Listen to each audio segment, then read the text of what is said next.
थंला गुदि बर' थुनलाइ आफादनि मावखुलियाव लानाय भेरगाव जिल्ला बर' थुनलाइ आफादनि जिथु खौरांगिरि मेल बे मेलावहाय बाहागो लाफैनो हानाय रादाबगिरि नोंथांमोनखौ आं साबायखर जासिबाय भेरगाव जिल्ला बर' थुनलाइ आफादनि जानानै दिनैनि बे मेलनि गेजेरजों जों भेरगाव जिल्ला बर' थुनलाइ आफादा बेखौनो बुंनो नागिरदों जे मैया 28/7/2022 मायथाइयाव आसाम सरकारा केबिनेट पर्यायाव जिथुनिखि आसामनि बिमा रावखौ फोजोबस्रांनायनि मोनसे जिथुनिखि षड़यन्त्रमूलक माने थिरांथा लाबाय दा बेखौ जोङो गिबियावनो भेरगाव जिल्ला बर' थुनलाइ आफादनिफ्राय धिक्कार होदों आरो जों दुखु फोरमायदों। बे जाहैबाय बाथ्राया बेबादि जों नुना मोनबाय जे आसामाव साहा बागान आरो सासापुरि ओनसोलाव असमिया बिजोंनि फरायसालिफोरखौ मडेल फरायसालि गायसननानै बर' ओनसोलनि फरायसालिफोरखौ इंलिश मिडियामनि मडेल फरायसालि गायसननानै बर' बिजोंखौ आसामनिफ्राय जिथुनिखि निसेख फोजोबस्रांनायनि षड़यन्त्र बेखौ जोङो फिनबाव धिक्कार होदों। बेयो बिथांमोना मानो बुङामोन जे बर' बिजोङाव मडेल बर' बिजोंनि जानांगौ बे थांखिखौ मानो लायामोन। दा बेनिफ्राय जों मिथिना मोनबाय जे आसामाव बिमा राव होनना बुंनायनि सोदोबखौनो बिसोर जिथुनिखि लाखिनो सेस्था खालामाखै बेवहाय पश्चिमे देशनि सोनाबारि जिथुनिखि कला कृष्टि बेखौ जिथु लांनो नागिरदों जों नुना मोन्दों बर' थुनलाइ आफादा बिथांमोननि मावनाय दांनायखौ ब्रिटिशआ जितला आसाम भारताव फैना जि षड़यन्त्रमूलक खालामनानै भारतखौ सेना लादोंमोन बे बिजेपि सरकार आसामनि बिजेपि सरकाराबो बै हाबानिफ्राय खुनु मथे खम नङा बेखौ जों नुना मोन्दों। आरो बेनिफ्राय थाखो 3निफ्राय थाखो 9सिम जि सिस्टेमाव इंराजि बिजोंजों फोरोंनायनि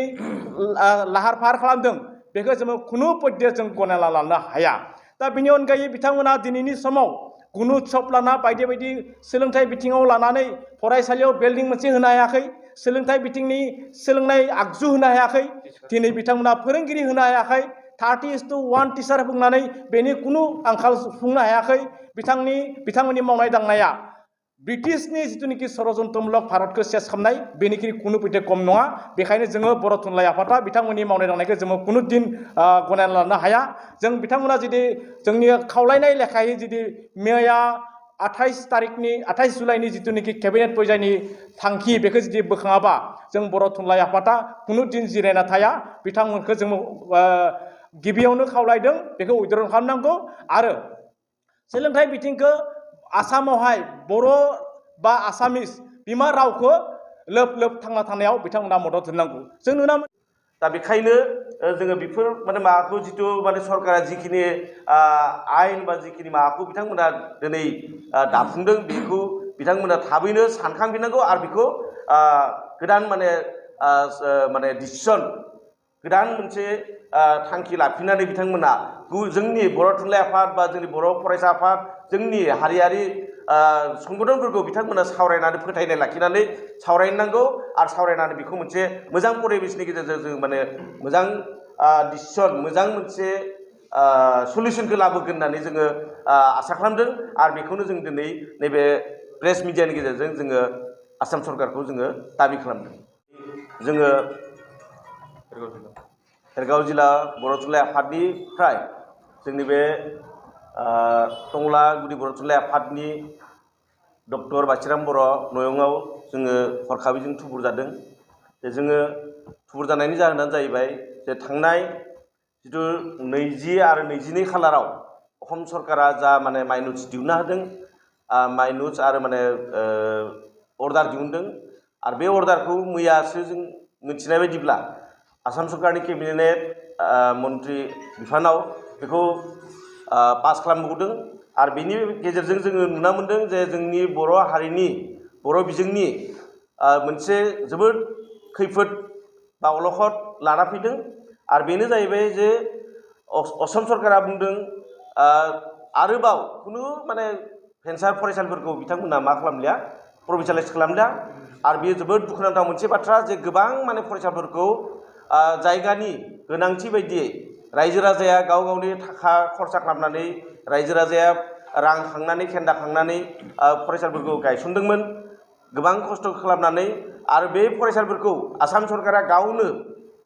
आरो सेबाया पारमिसन होदों रिकगनाइज खालामदों बेफोर फरायसालिफोरखौ दिनै बिथांमोना माने मा खालामा होनना बुंदों प्रभिन्सियेलाइज खालाम होनना बुंदों बे बाथ्रायाव जोङो माने बर' थुनलाइ आफादनि जानानै जोंनि भेरगाव जिल्ला बर' थुनलाइ आफादा जोबोदै माने दुखु फोरमायदों आरो बेखौ माने जोङो सरकारनि बे माबाखौ दिखांना लानांगौ होननानै जोङो दाबि खालामदों। लोगोसे सरकारा बुंदों जे गुदि फरायसालिफोराव गुदि फरायसालिनि थाखो 3निफ्राय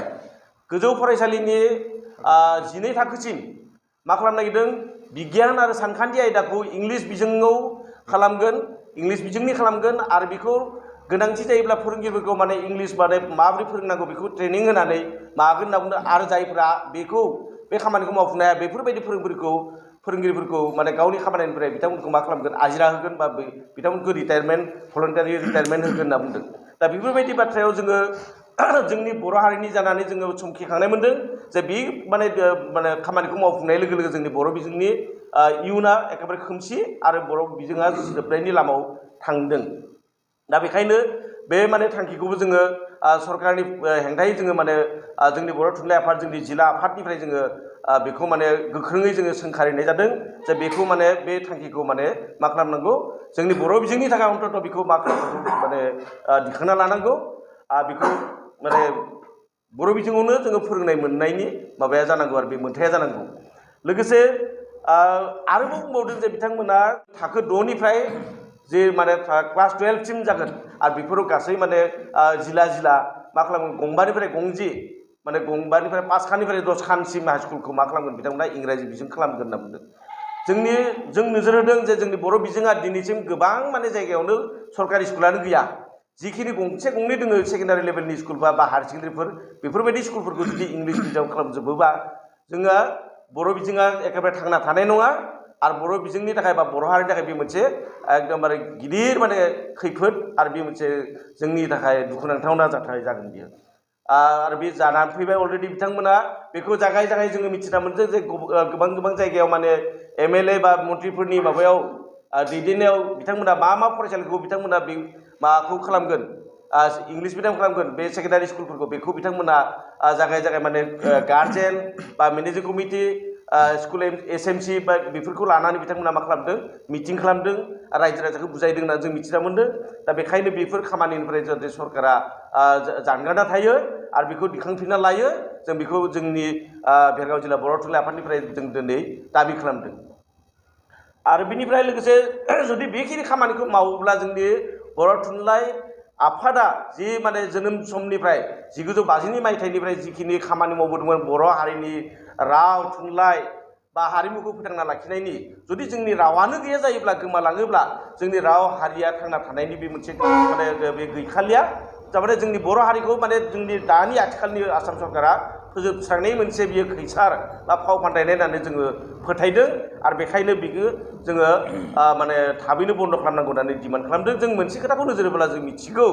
जे बुहुमनि गोबां देश बा गोबां हादोरा जेरै चाइना जापान बा जार्मान गुबुन मुंदांखा हादोरफ्रा जायफोर हादोरा टेक्न'लजियाव बा बिगियानाव जेसेबांखिनि दावगालांदों बिथांमोन हादोरा गावनि बिजोंजों गावनि रावजों फरायनानैनो बिथांमोना दावगालांनो हादोंब्ला दिनै जोंनि आसाम सरकारा जोंनि भारत हादरनि गेजेराव आसाम सरकारा जुदि जोंनि बे आसामनि गेजेराव थानाय फिसा फिला हारिफोरखौ जुदि माने इंराजि बिजोंनि गेजेरजों सोलोंथाइ होनो नागिरोब्ला बे मोनसे एकदमबारे दुखुनांथाव आरो बियो खैफोद गोनां जोंनि थाखाय। दा आङो बेखौ जोंनि गुबुन हारिफोरखौबो जोंनि आसामाव थानाय आङो खावलायनो नागिरदों नैबे प्रेस मिटनि गेजेरजों जे जायफोर हारिफ्रा जोंनि बर' बिजों बा जोंनि बर' हारिखौ आलम लानानै बा बिथांमोना मानानै बिथांमोना दावगाबोदोंमोन दिनै बिथांमोनाबो मिथिनाया मोजां बिथांमोनाबो सांग्रां जानाया मोजां जे गावनि बिजोङा जुदि गैयाब्ला गावनि राव हारिमु थायाब्ला जों हारि हिसाबै सिनायथि थानाया